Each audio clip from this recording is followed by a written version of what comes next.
Esto es Narrativas Creativas.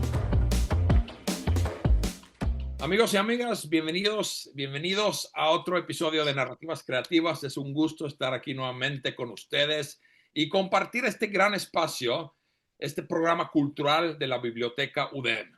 Y pues después de una breve pausa, ya se me olvidó cómo hablar, regresamos aquí con nuevas conversaciones, nuevas historias y grandes invitados. Así que muchas gracias por acompañarnos en este nuevo episodio, ya sea por Radio UDEM 90.5 FM o desde las redes sociales de Biblioteca UDEM y Narrativas Creativas.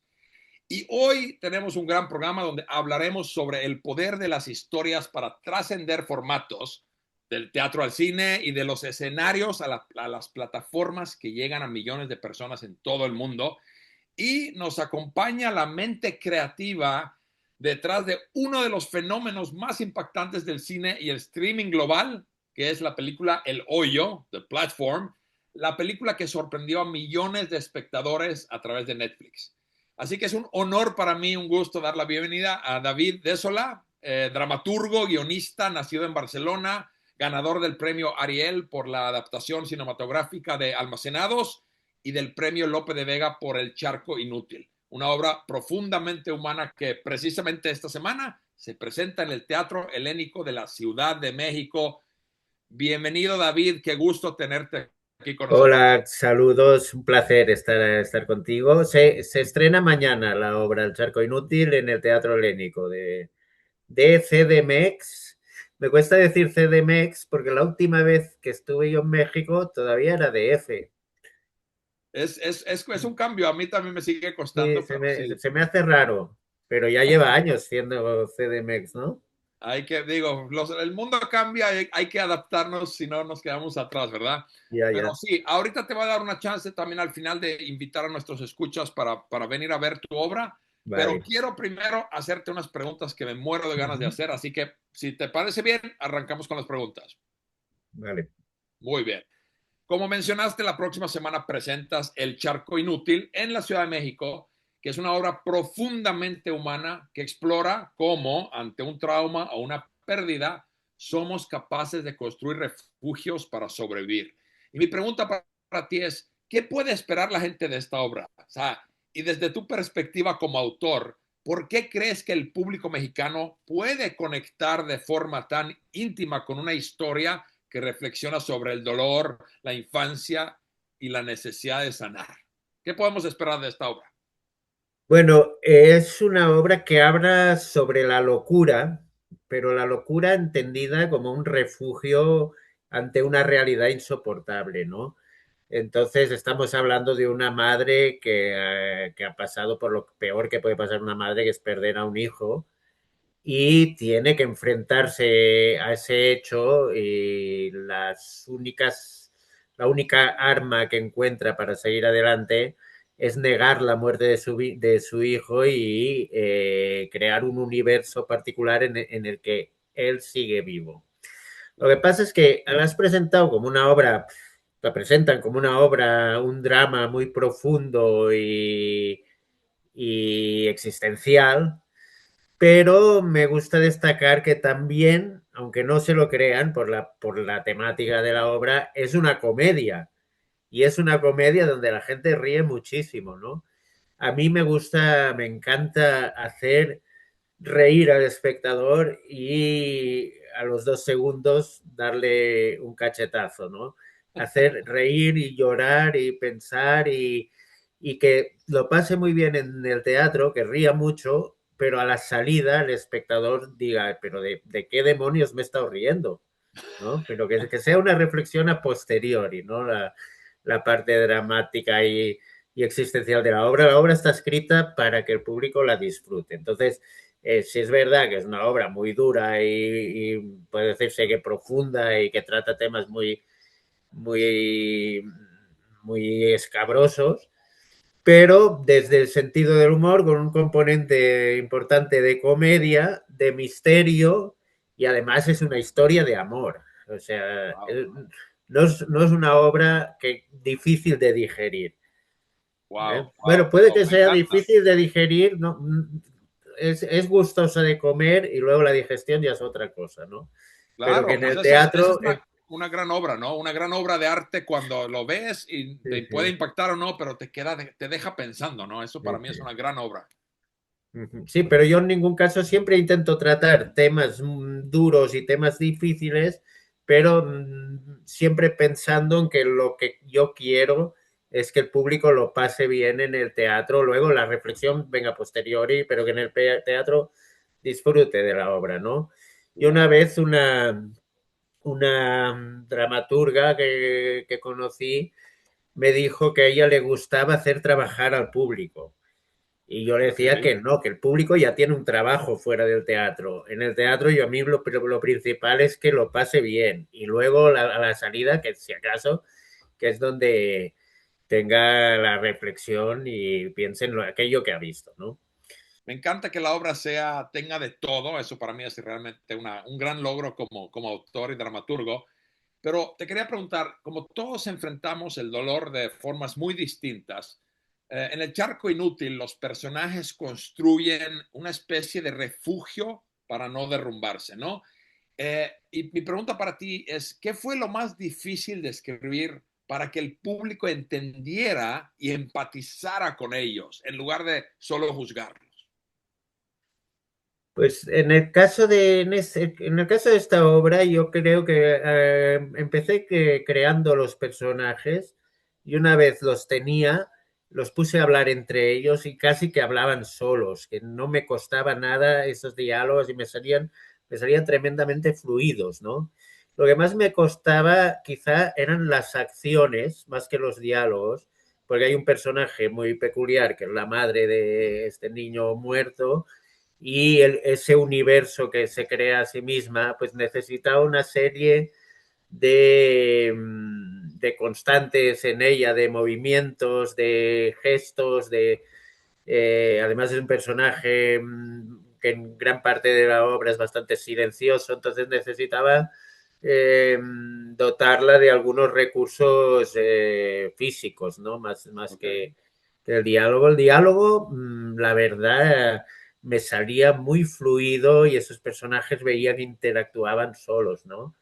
Te tengo que decir que es una obra que escribí hace 20 años, que no es una obra de ahora, es una obra que es 2007, perfectamente. ¿verdad?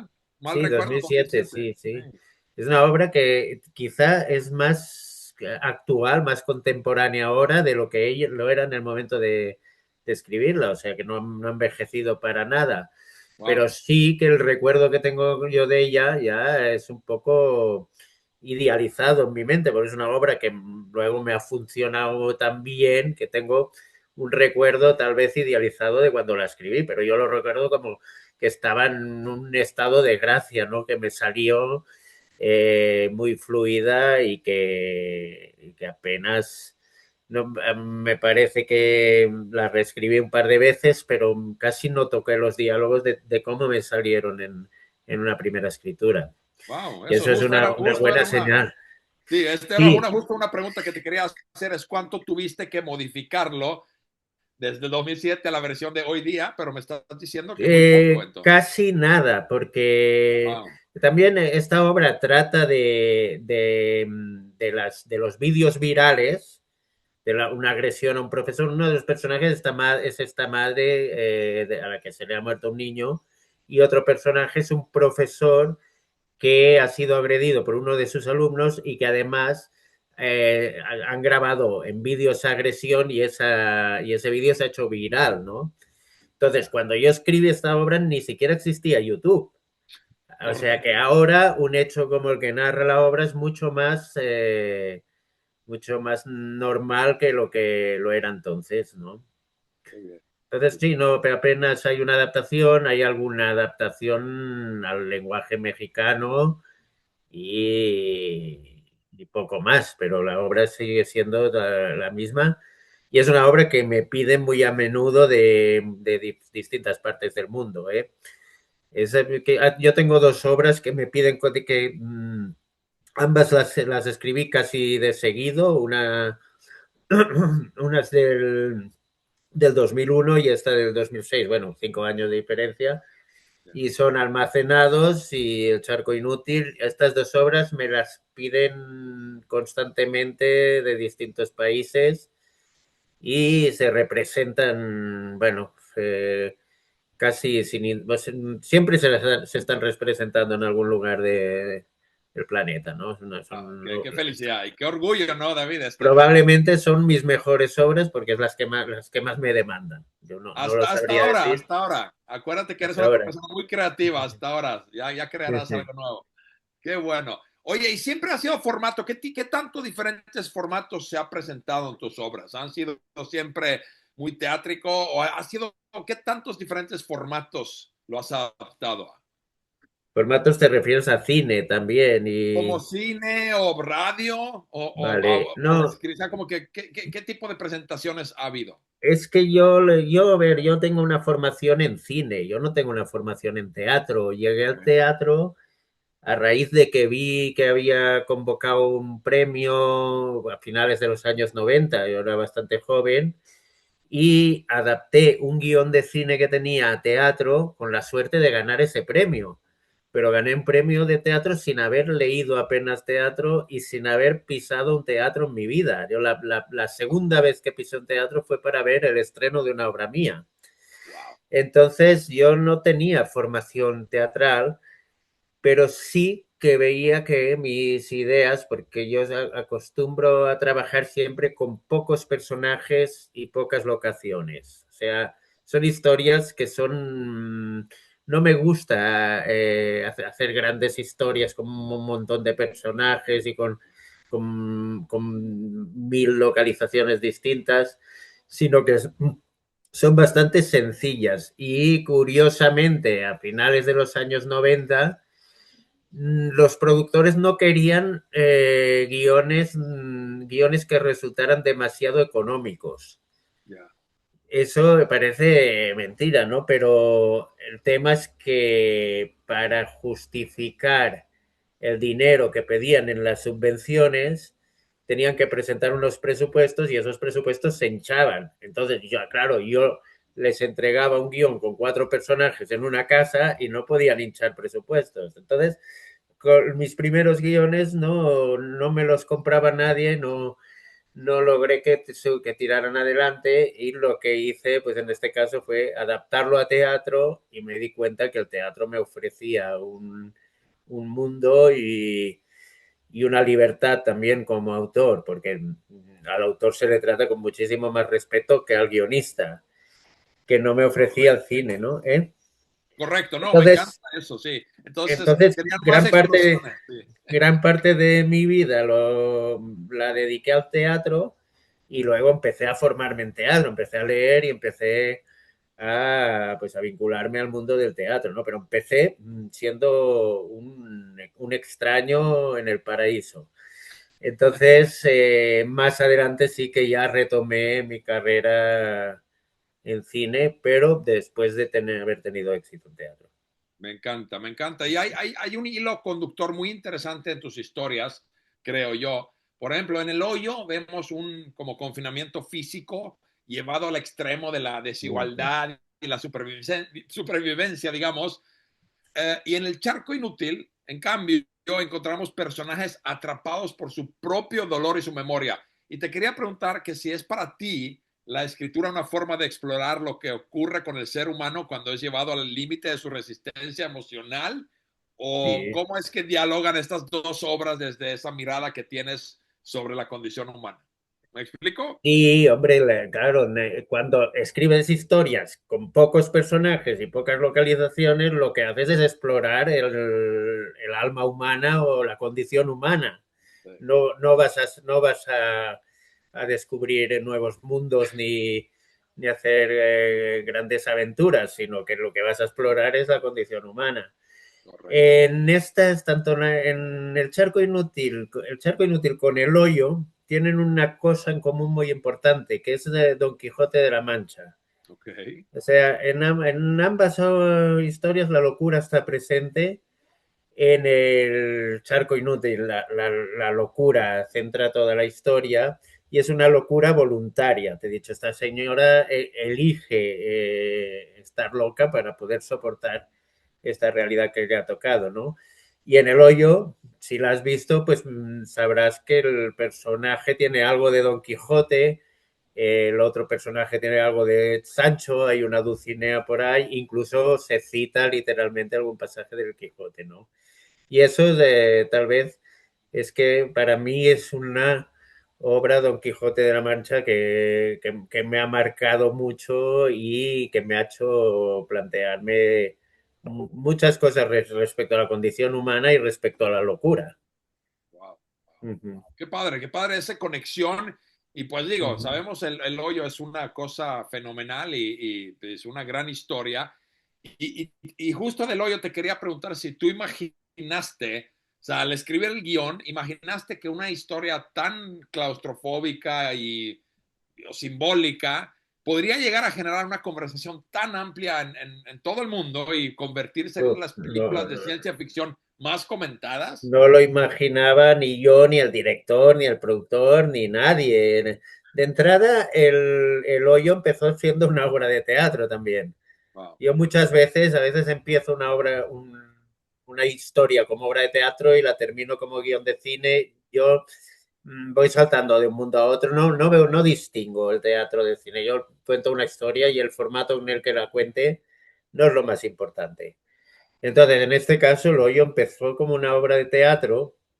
Le propuse a un amigo mío escribirla juntos Okay. porque le había gustado la idea y tal, y tiene un coautor que es Pedro Rivero, y cuando la escribíamos con él, ya nos dimos cuenta en la primera escritura de la obra de teatro que aquello iba más para cine y que tenía una fuerza visual que era importante, pero escribimos una primera versión del guión y no la quería nadie. O Wow. sea, no llamamos a un montón de puertas, alguna puerta en México también, y ningún productor quería llevarla, ponerla en práctica porque les parecía poco comercial y demasiado oscura. Yeah, yeah. Entonces tardamos años en encontrar a un productor suficientemente loco para meterse en el proyecto y para levantar la película y se estrenó en Toronto donde ganó un premio, se estrenó en Sitges donde ganó casi todos los premios del festival, pero luego cuando se estrenó en salas no le fue bien.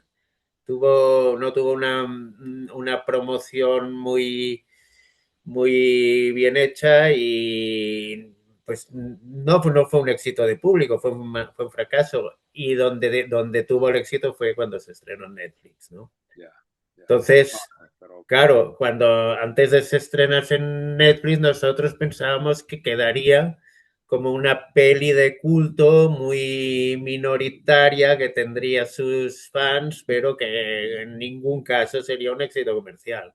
Lo de wow, Netflix, que nos llegó en plena pandemia, fue una locura, vamos.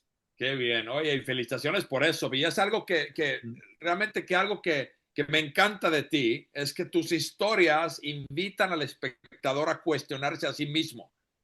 Y yo como filósofo es algo que yo quiero hacer y quiero que la gente haga. Y me encanta eso que tú logras y cuestionarse a sí mismo, al mundo que te rodea, las cosas que te inculcan.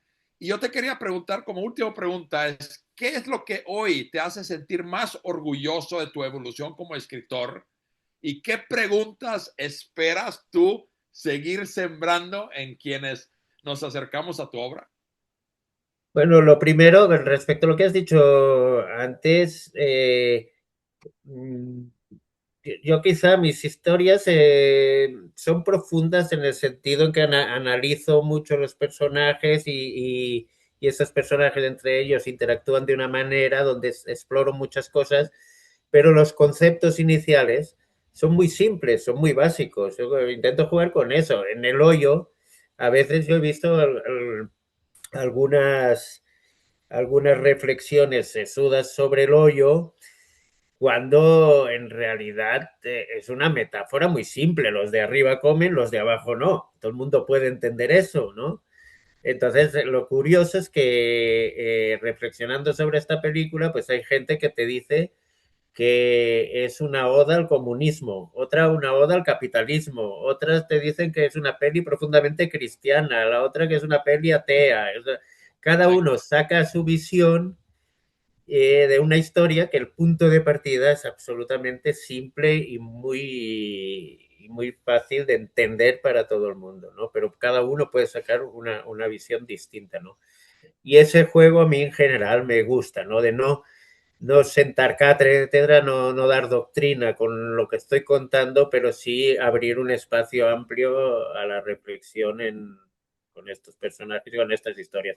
Pero lo que más me gusta de mi trabajo es que el público lo pase bien. O sea, devuelvo a lo de antes, que para mí el público se ría, que lo pase bien en el teatro o en la sala de cine es primordial, y luego si saca alguna reflexión o se hace preguntas a raíz de aquello que ve, pues miel sobre hojuelas, ¿no? Wow, todavía mejor. Y pues ahorita justamente la gente tiene oportunidad en México de ver tu gran obra de El Charco Inútil, y les recuerdo que se va a presentar del 23 de julio hasta el 30 de agosto en el Teatro Helénico del Centro Cultural Helénico. Así que vayan a verla. Y David, me gustaría que nos dieras una breve introducción, una invitación abierta a todos nuestros escuchas. Adelante. Bueno, la obra, a ver, está dirigida por Rubí Tagle, que es además de una gran directora de teatro, ella principalmente es coreógrafa, y el hecho que esta obra, que es una obra de teatro de texto, lo dirige una coreógrafa, le da una dimensión extraordinaria a este montaje, ¿no? Y el elenco también es buenísimo, es inmejorable, todo el equipo ha sido una maravilla, y el Teatro Helénico, pues para mí es uno de los 2 teatros favoritos míos de los que yo conozco de México. Y bueno, vayan a verla, les prometo que no se van a aburrir, que se van a reír, que van a llorar, y que al salir, pues la obra se queda, la idea es que quede en el espectador un tiempo, ¿no? Qué bien. Que dé ganas de irse luego a cenar después de la obra y platicar sobre aquello que han visto, ¿no? Salirse de sus traumas y conversarlo todo. Me encanta, David.